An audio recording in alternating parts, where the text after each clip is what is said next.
Gornjomilanovčanin Mladomir Kovačević, kupujući automobil marke Isuzu preko web stranice nemačkog autocentra Paul Automobilen iz Minhena, uverio se na sopstvenom primeru da su prevare itekako zastupljene i na jednom ovako renomiranom sajtu.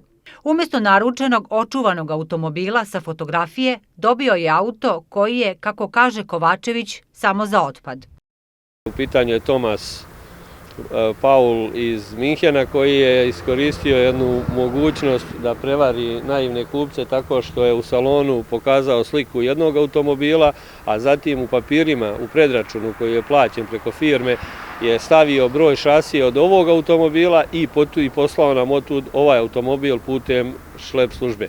Ono što je bitno, ja znam da ne mogu ne znam šta da postignem sa ovim, ali da skrenem pažnju drugima da im se ne desi ovo što je se desilo meni, jer ovaj auto je tamo plaćen 5200 evra, plus carina, plus porez, preko 10.000 evra je taj auto izašao ovde, a sad ne može da se registruje.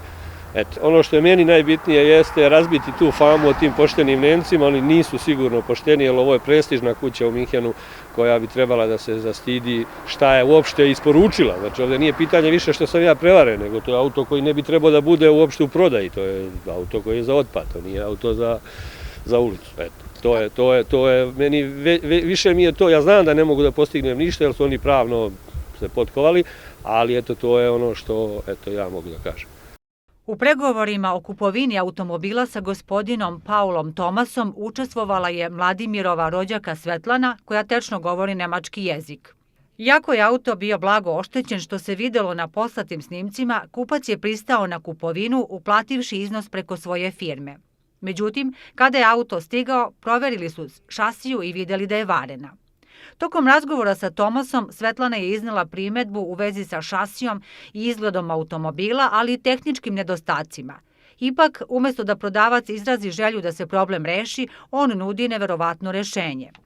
Znate mi je on ponudio da kupim još jedno auto u pola cene, znači ne bi to auto više koštalo 5200, nego bi koštalo nekih 2500, što sam mu ja rekla u redu, 2500 ko plaća carinu.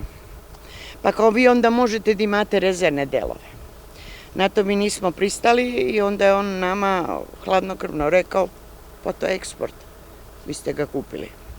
Poučeni lošim iskustvom, naši sagovornici apeluju na sugrađane da ne kupuju automobile preko neproverenih sajtova, već da odu i dobro provere auto koji im se nudi, kako ne bi dospeli u nezavidnu situaciju i snosili dodatne troškove na popravku neispravnog vozila.